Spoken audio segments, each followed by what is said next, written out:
Bismillahirrahmanirrahim. Assalamualaikum warahmatullahi wabarakatuh.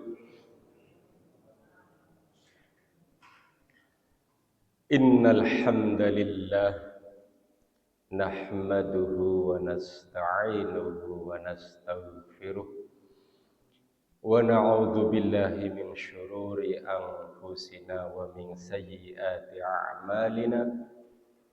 May yahdihillahu fala mudilla lahu wa may yudlil fala hadiya lahu. Asyhadu an la ilaha illallah wahdahu la syarika lahu wa asyhadu anna Muhammadan abduhu wa rasuluh la nabiyya ba'dah. Qala Allah ta'ala fil Qur'anil Karim. A'udzu billahi minasy syaithanir rajim. Ya ayyuhalladzina amanu ittaqullaha wa qulu qawlan sadida yuslih lakum a'malakum wa yaghfir lakum dzunubakum wa may yuti'illaha wa rasulahu faqad faza fawzan 'azima. Ya ayyuhalladzina amanu la tuqaddimu baina yadayillahi wa rasulih wattaqullaha innallaha sami'un 'alim. Ya ayyuhalladzina amanu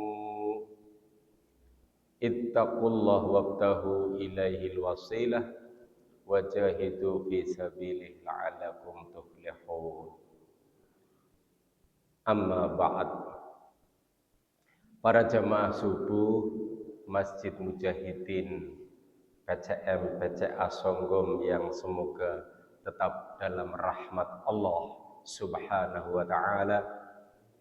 Tema kesempatan kali ini mengambil judul cara majelis tarjih memahami berbagai dalil.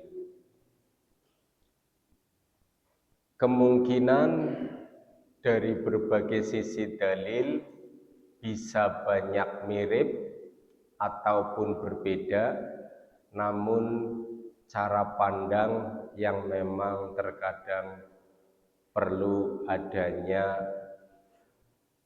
tajdid maupun pembaharuan agar kita memiliki kontemporer maupun kekinian. Yang pertama, kalimat hadis, fa inna asdaqal hadis kitabullah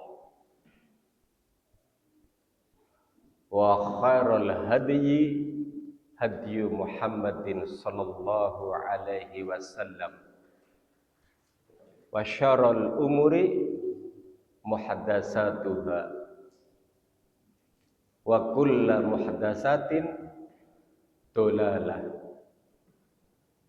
wa kullu dolalatin wa kullu muhdatsatin bid'ah wa kullu bid'atin dolalah wa kullu dolalatin finnar.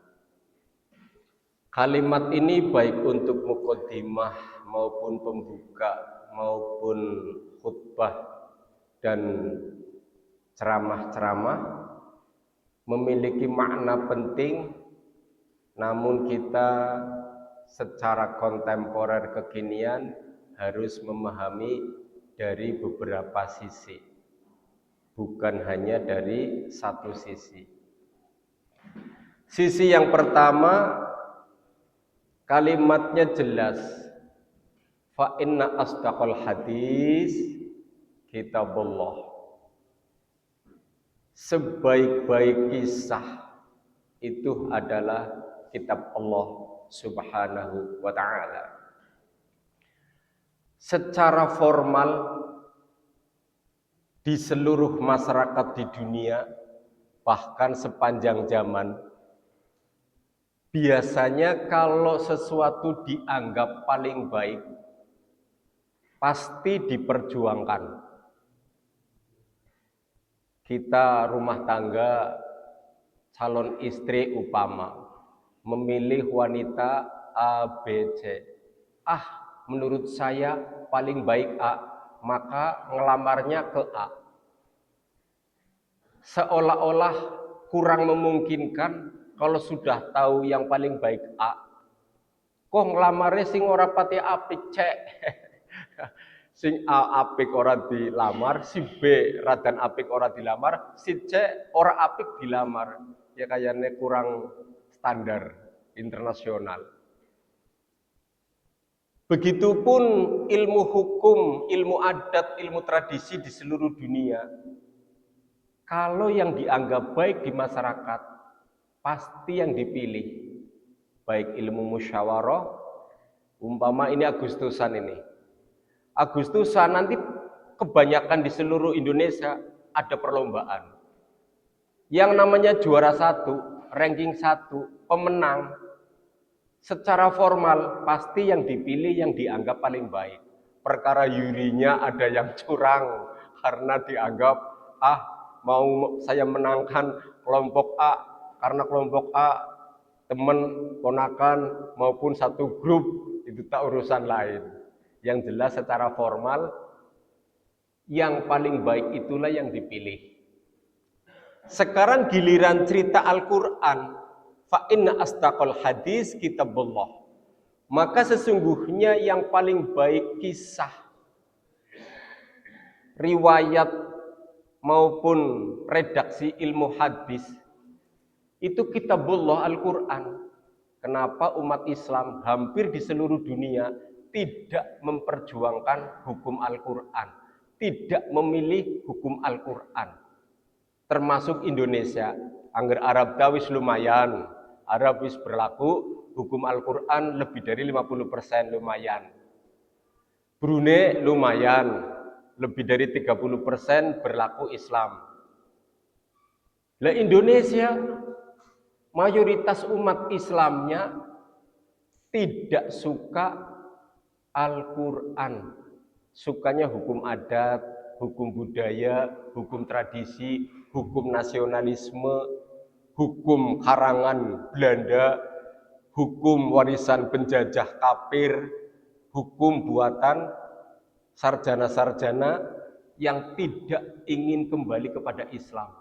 Aneh tapi nyata. Itu satu sisi.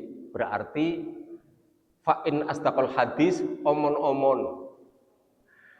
Tidak serius jadi akidah. Hanya sekedar muqaddimah, hanya sekedar ceramah, hanya sekedar khutbah. Tapi umat Islamnya tidak memperjuangkan nilai-nilai hukum Al-Qur'an. Bahkan penguasa yang menolak hukum Al-Qur'an justru didukung 100% sebagai ulil amri. Aneh tapi nyata, ada ulil amri gaya baru. Maka perlu kita nanti buktikan cara berpikirnya. Sisi yang lain, sebaik-baik kisah itu sesungguhnya paling baik Al-Qur'an. Bukan berarti zaman kita kontemporer, zaman kita kekinian, terus bukan berarti nggak boleh beda dengan Al-Qur'an. Contoh, Al-Qur'an cerita obat itu madu di surat An-Nahl ayat 97. Tapi hari ini kontemporer, kekinian, obat tuh Pak Aproni di rumah sakit bolak-balik berapa kali. Tidak minum madu atau tidak hanya satu madu, tapi obat farmasi dan lain-lain. Begitupun Mas Amam beberapa kali pengalaman, bahkan istrinya sebagai perawat.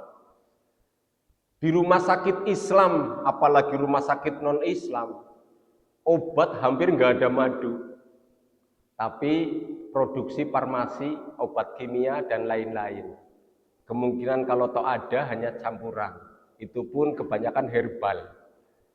Artinya Al-Quran ngomong madu, tapi seluruh ulama di dunia boleh rumah sakit pakai obat selain madu. Jadi tidak sekaku bahasa manusia, ini Qurannya ngomong madu, maka kita jangan mengobati orang selain madu. Enggak apa-apa selain madu. Ya, karena perkembangan berbeda. Contoh yang lain, Al-Quran berbicara ribat pertahanan militer itu dengan pasukan kuda. Hari ini negara-negara kaum muslimin lebih dari 50 negara, termasuk Arab Saudi, pertahanannya ya beli jet tempur dari Eropa, beli rudal dari Amerika, bukan kuda. Boleh, termasuk Pak Prabowo, perindustrian angkatan darat militer Indonesia tidak memproduksi kuda, tapi memproduksi tank tempur, rudal balistik lagi dikembangkan, dan berbagai macam persenjataan kekinian. Boleh, tidak harus, ini Qurannya ngomong kuda, jangan sampai melanggar Quran. Jadi kalau kita negaranya pengen hebat di pertahanan, harus siapkan pasukan kuda, tidak sekaku itu. Begitupun kula lan panjenengan sedaya umpama berbicara tentang selanjutnya, wa khairul hadyu Muhammadin sallallahu alaihi wasallam.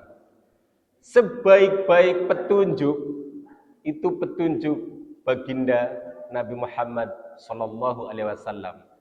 Lagi-lagi umat Islam mengambil petunjuk syariat hukum, ilmu tata negara maupun ilmu pemerintahan, tidak menggunakan sunnah yang diajarkan Nabi. Nabi menegakkan syariat Islam. Para ustadz, para kiai, para ulama justru banyak yang menolak syariat Islam, kalah oleh politikus yang tidak belajar agama. Jadi santri, ustadz, kiai, ulama yang belajar agama kalah oleh politikus yang tidak belajar agama, atau mungkin belajar agama ingin mengkebiri, ingin mengalahkan agama.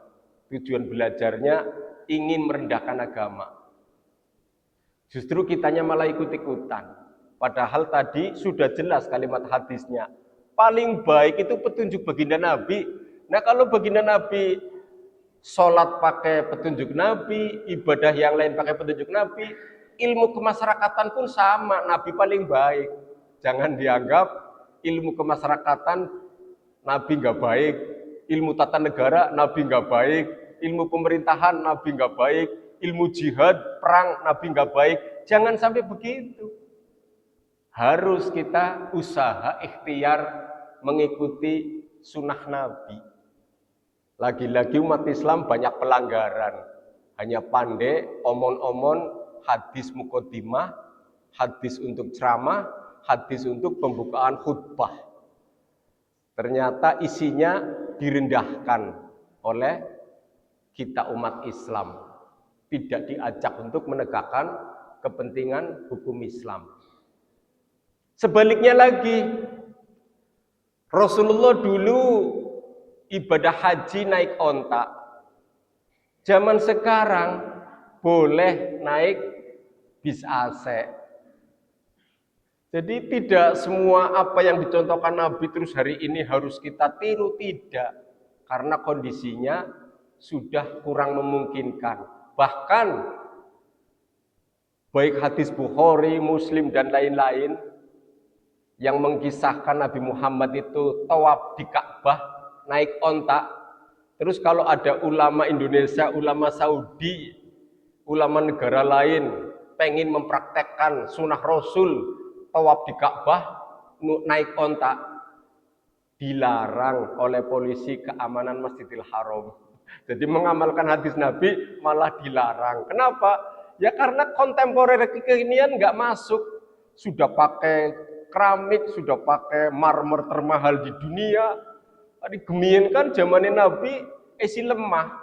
Jadi telepongnya onta ataupun semacamnya umpama jatuh ke pelataran tinggal dikeruk bersih gampang. Nah sekarang ya beda, untuk jalan ontanya pun kasihan, barangkali kepleset karena marmernya licin. Kalau dulu kan tanah, jadi berjalan kaki ya ontanya nggak kepleset, ayem.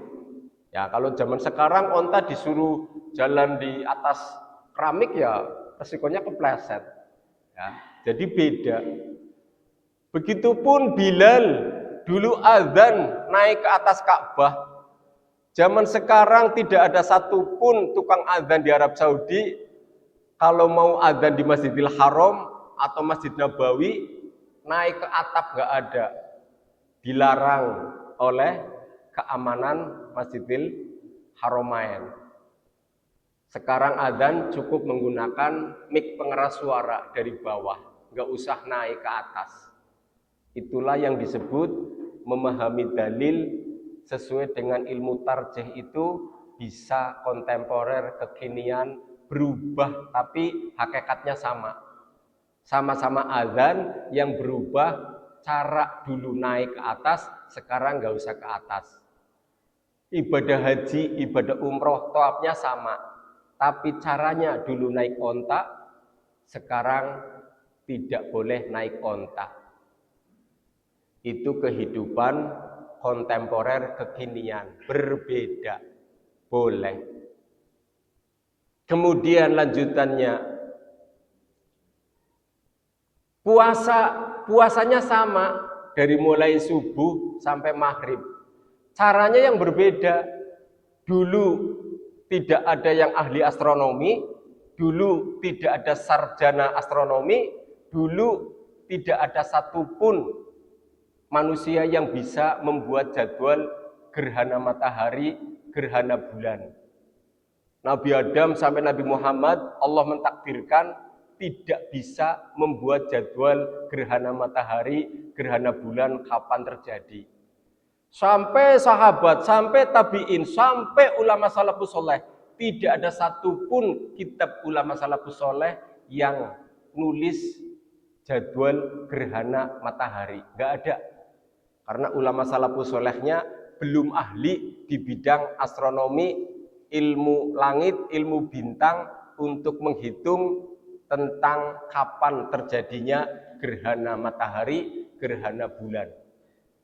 Majelis Tarjih Pimpinan Pusat Muhammadiyah dengan 300 kelompok Islam seluruh dunia usaha ikhtiar ilmu hisab, ilmu falak pakainya kap bukan pakainya kop.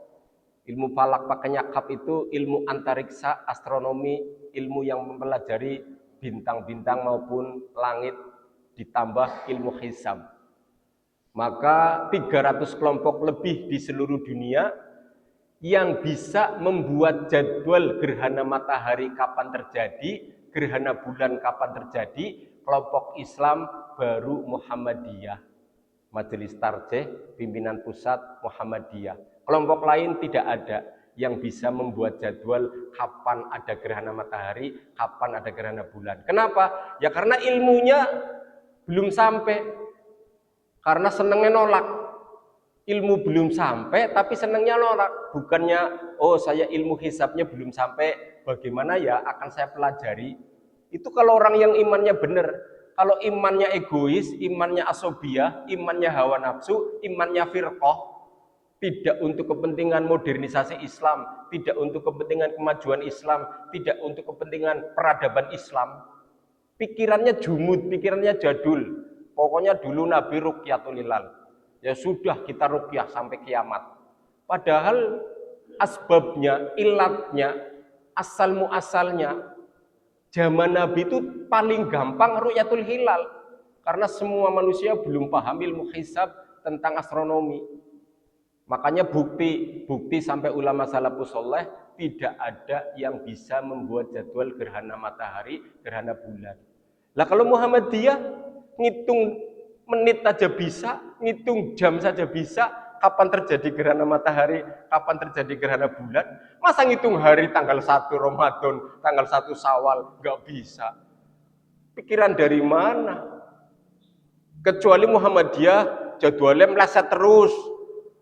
Sudah lebih dari 50 tahun, dari tahun 1969, Majelis Tarjih Muhammadiyah mengeluarkan jadwal gerhana matahari. Sampai hari ini, setiap terjadi gerhana matahari, setiap terjadi gerhana bulan, tepat terus. Ngitung menit sama jam aja bisa. Masa ngitung global 1 hari, tanggal 1 nggak bisa. Itu bukti Muhammadiyah kebenarannya bisa diuji secara ilmu sains teknologi, secara ilmu falak astronomi, secara ilmu iman, secara ilmu akidah.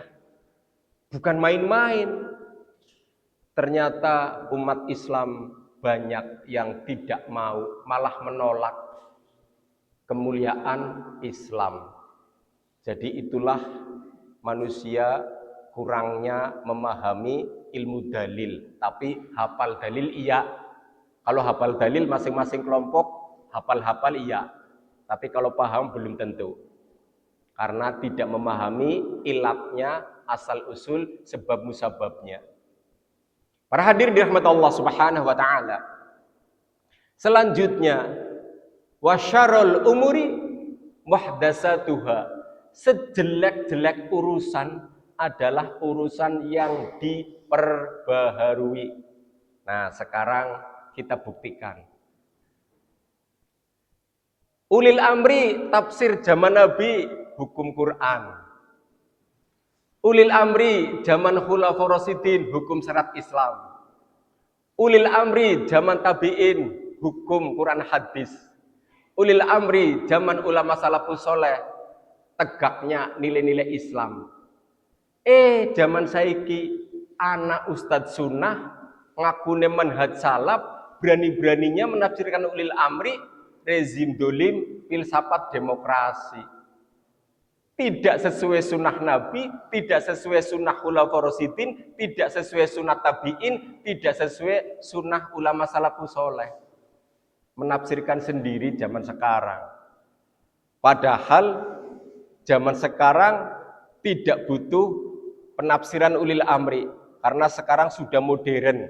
Masing-masing dunia, seluruh negara sudah memiliki ilmu hukum tata negara yang modern. Artinya apa? Yang penting jangan mengganggu negara, aman. Urip ning dibae aman. Arab Saudi, kerajaan Islam, orang komunis, orang ateis, orang PKI, urip ning Arab, angger orang mengganggu, tidak melanggar keamanan negara Arab, aman. Orang usah ngomong ulil amri. Karena zaman sudah modern. Begitupun kita umat Islam, urip ning Amerika, urip ning Cina, urip ning Rusia, urip ning Eropa, urip di mana saja. Kalau kita tidak melanggar hukum di negara tersebut, aman. Orang usah ngomong ulil amri. Sudah berbeda zamannya. Tidak membutuhkan tafsir ulil amri. Masing-masing negara menjamin keamanan penduduk warganya. Sing penting tidak melanggar kriminalitas maupun hukum tata negara di tempat tersebut. Atau sebaliknya, oke, Indonesia dengan Arab Saudi yang pantas disebut ulil amri Arab Saudi. Karena negara kerajaan Islam. Arab Saudi adalah ulil amri. Terus walaupun ulil amri, kita berani dibahan, berani bajanjian, berani solawatan yang Arab, ditangkep kening polisi keamanan Arab. Jadi walaupun ya paduka raja panjenengan ulil amri melanggar peraturan Arab, di Arab itu adat budaya tradisinya kuat, tidak boleh sembarangan orang, kesenian bebas, ditangkap tetap. Lah buat apa ngomong ulil amri? Ya, jadi nggak penting. Yang penting jangan melanggar di negara yang kita tempati. Udah aman. Tidak usah menggunakan dalil untuk menjilat dengan kalimat ulil amri. Wis salah tafsire, kandegen uripe ora sesuai contoh Nabi, percuma. Ya, itulah cara pandang yang mudah di masyarakat. Nggak usah jelimet pakai tafsir ulil amri, nggak usah jelimet. Karena di seluruh dunia sekarang kita sudah memiliki budaya kedutaan, kerjasama bilateral. Manakala kerjasama bilateral tidak melanggar, aman urip. dimanapun berada.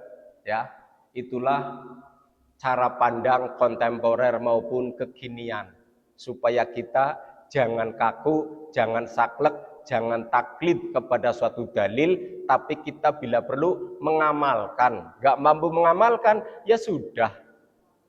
Kita itu ingin selamat lahir batin dari dunia sampai akhirat. Banyak istighfar kalau salah, jangan malah nentang Islam. Kalau sudah salah kok malah nentang Islam, itu calon jahanam. Tidak bisa jadi ahli surga. Karena istighfar syaratnya ya harus berhenti dari perbuatan durhakanya, perbuatan salahnya. Kalau kita masih menentang Quran, astagfirullahaladzim, astagfirullahaladzim, astagfirullahaladzim. Malaikat pan ngampuni, pan ngangkat derajate, barang deleng prakteke nentang Quran. Saya nolak hukum Quran. Syariat Islam akan saya lawan. Kurang ajar, berani ngelawan syariat Islam. Ya neraka jahanam disediakan. Walaupun istighfar terus. Jadi istighfar itu benar, tapi perbuatannya harus jangan nantang kepada hukum Allah, jangan menolak kepentingan syariat Islam.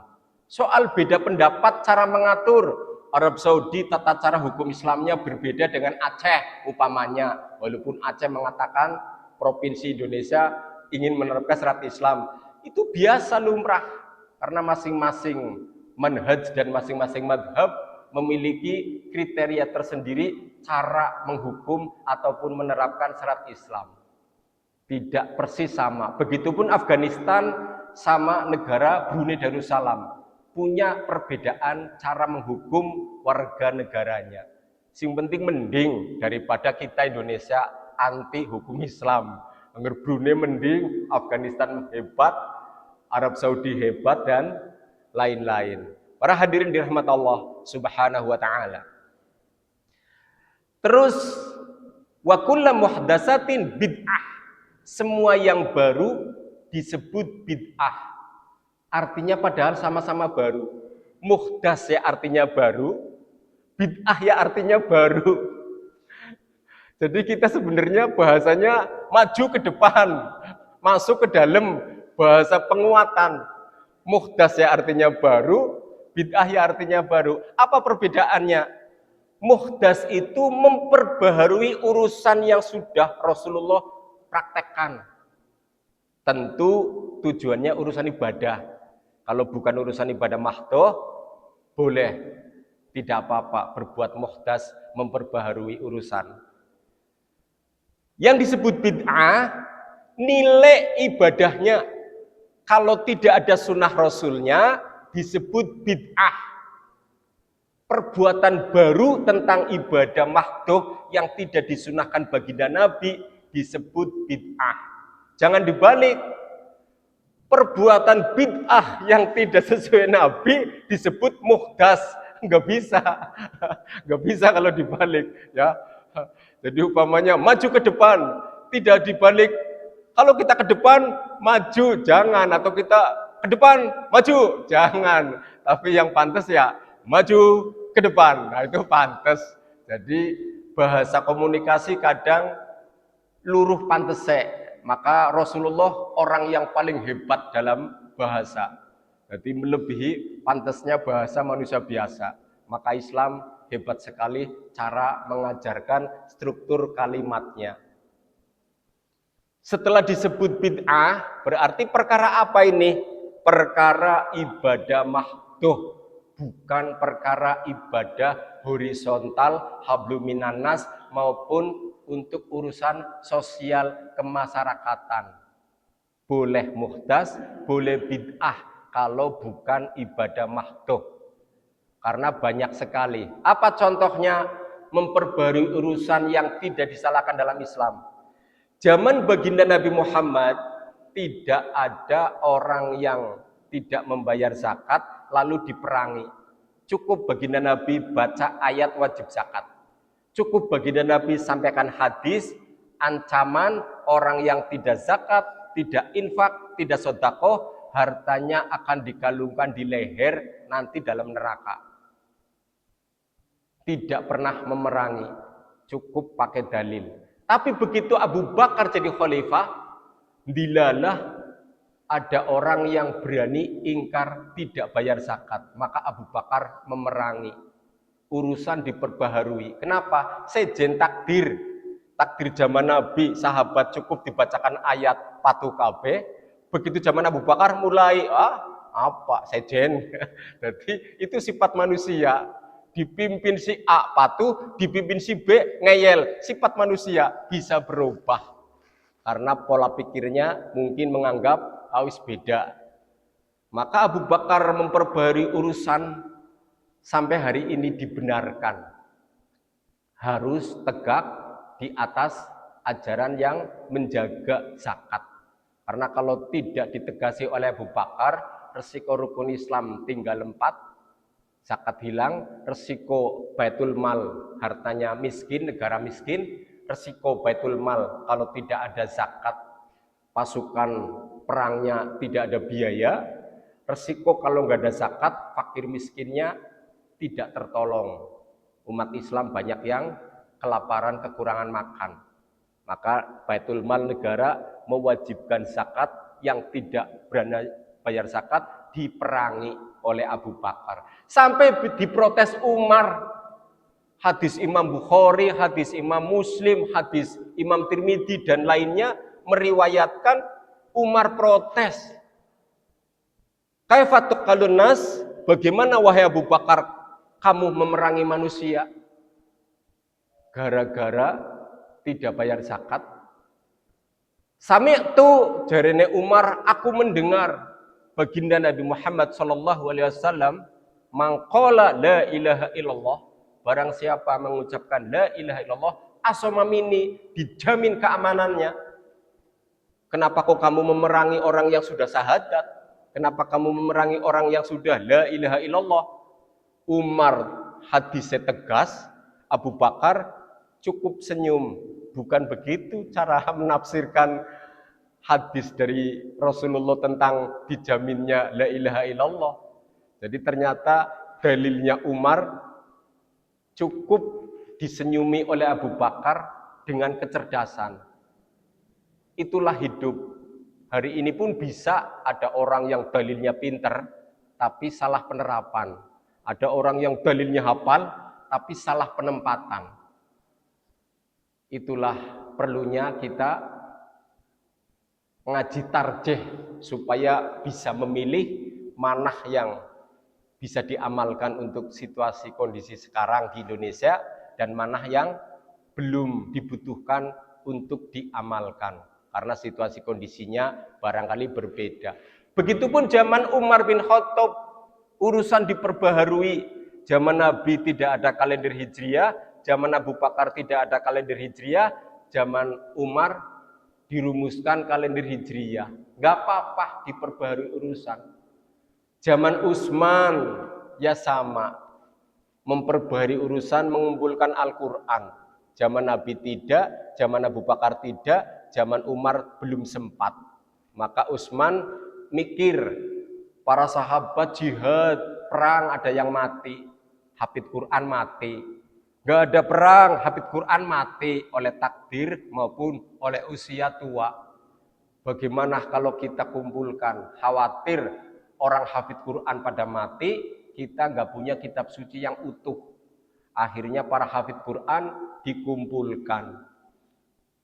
Ternyata memperbarui urusan bagus, sampai hari ini benar. Begitupun Imam Ali diangkat jadi khalifah, Muawiyah dengan 10.000 pasukan tidak mau bai'ah, menurut kelompok yang dalilnya kuat, sudah kamu khalifah yang sah. Kalau Muawiyah nggak mau bai'ah, penggal, perangi, kamu punya pasukan 90.000 lebih, Muawiyah cuma 10.000, kamu yang menang dan kamu yang sah sebagai khalifah. Imam Ali tidak sembarangan pakai dalil memerangi orang yang tidak bai'ah. Begitupun orang lain memajukan lagi, ya Khalifah Ali, panjenengan imam yang sah. Barang siapa ada imam yang kedua, penggal. Imam Ali ora gagahan pakai dalil, tapi akan musyawarah. Jangan sampai memenggal sahabatnya sendiri. Kelompok lain lagi, Ali, kamu dijamin oleh hadis Nabi sahih mutawatir, kamu itu keluarga Ahlul Bait, sedangkan Muawiyah tidak disebut sebagai keluarga Ahlul Bait. Babat betuman, anget bahasa kene. Ali memperbaharui urusan, tidak semudah pamer dalil, tapi akan diajak musyawarah apa maunya. Kelompok garis keras lagi, pinter dalil lagi. Ali, kamu sudah dijamin surga. Abu Bakar, Umar, Utsman, panjenengan sudah dijamin surga oleh hadis Nabi. Muawiyah tidak dijamin surga. Laka hadisnya sing nyebut Muawiyah jamin surga. Sudah, kamu itu orang yang hebat. Ali ora gagahan apal dalil, tapi Ali akan musyawarah bagaimana memperbaiki urusan dengan kaum muslimin. Akhirnya, wahai Muawiyah, utus delegasimu, siapa perwakilanmu, mari musyawarah, kepenginmu apa? Kok sudah sama-sama umat Islam tinggal memperkuat posisi, kok kamu gubernur berani membantah khalifah? Maumu apa? Imam Ali nggak sombong. Sementara orang hari ini banyak pinter dalil untuk sombong, mengklaim paling benar, orang lain salah kabeh. Padahal Imam Ali gudangnya atau jendelanya ilmu saja, tidak sembarangan untuk pamer ilmu. Maka musyawarah, memperbarui urusan, supaya urusan ilmu tata negara politik yang genting jangan menggunakan dalil yang tegas, yang keras, yang pakai ilmu perang, pakai ilmu jihad, pakai ilmu penggal, tapi pakai musyawarah. Karena situasi kondisi berbeda. Akhirnya sampai hari ini Ali dibenarkan oleh akidah Ahlus Sunnah wal Jamaah. Coba kalau waktu itu perang, kaum muslimin yang mati banyak, pertumpahan darah banyak, akhirnya jelek kepentingan Islam. Dibaca oleh sejarah dunia, Islam antara khalifah dengan gubernur saling membunuh. Jelek kok nama Islam. Berarti Imam Ali memuliakan nama Islam. Itu cara pandang memahami situasi kondisi dalil. Supaya kita terus berevolusi, memperbaharui. Maka di dalam Muhammadiyah ada tajdid, pembaharuan. Sama-sama Quran hadis, ada kelompok yang menggunakan Quran sama hadis mengkafirkan orang lain gara-gara tidak mengamalkan ayat bai'ah, gara-gara tidak mengamalkan hadis bai'ah, lalu dianggap kafir. Muhammadiyah sama-sama Quran hadis, tetapi tidak untuk mengkafirkan kelompok lain. Itu pentingnya kita memahami tarjih. Walaupun sama-sama Quran hadis, tetapi di Muhammadiyah tidak mengajarkan mengkafirkan orang lain. Para hadirin dirahmati Allah Subhanahu wa taala. Maka yang disebut bid'ah berarti orang yang merubah tata cara memperbaharui urusan ibadah mahdoh. Seperti sholat rebo wekasan. Itu bid'ah. Sholat tobat sekian puluh rakaat. Tobat tinggal tobat saja. Banyak sahabat tobat, nggak usah sholat tobat, tinggal tobat mengamalkan Islam selesai. Nggak usah pakai sholat tobat. Terus lagi umpama sholat apa lagi? Syekh Hadratus Syekh Kiai Haji Hasyim Asy'ari sudah diceramahkan oleh Gus Baha, sudah diceramahkan oleh Kiai Haji Marzuki Mu'tasar, sudah diceramahkan oleh Kiai Haji Idris Romli, bahwa orang yang sholat rebo wekasan diharamkan oleh Syekh Hasyim Asy'ari. Tapi di masyarakat kan karena nggak patuh pada pendiri NU-nya, mereka pada melanggar sembarangan sholat rebo wekasan. Padahal oleh Hadratus Syekh Haji Hasyim Asy'ari diharamkan. Tegas, Haji Hasyim Asy'ari itu tegas, haram, nggak boleh mengamalkan sholat rebo wekasan, yaitu hari Rabu di akhir pekan bulan Safar. Yang kemarin masyarakat Jawa tradisional banyak yang mengamalkan. Justru diharamkan oleh pendiri NU-nya. Kalimatnya di dalam kitab mereka, ora wenang nggo pituduh mengamalkan tentang sholat rebokasan. Tapi karena masyarakatnya tidak belajar agama dengan benar, terus orang patuh karo pimpinane, ya akhirnya masyarakatnya pada melanggar. Ya, jadi itulah perlunya kita memahami. Begitupun kalau puasa, di Islam tidak ada puasa pati geni, laka puasa wisol nyambung terus, laka puasa nggo ngemat, laka puasa weton. Angger aku wetone Selasa wage, dina Selasa wage tak puasa. Supaya apa? Supaya bisa ngemat si kae ben kesengsem. Gak boleh, haram dalam Islam. Jangan memperbarui urusan tentang ibadah mahdoh.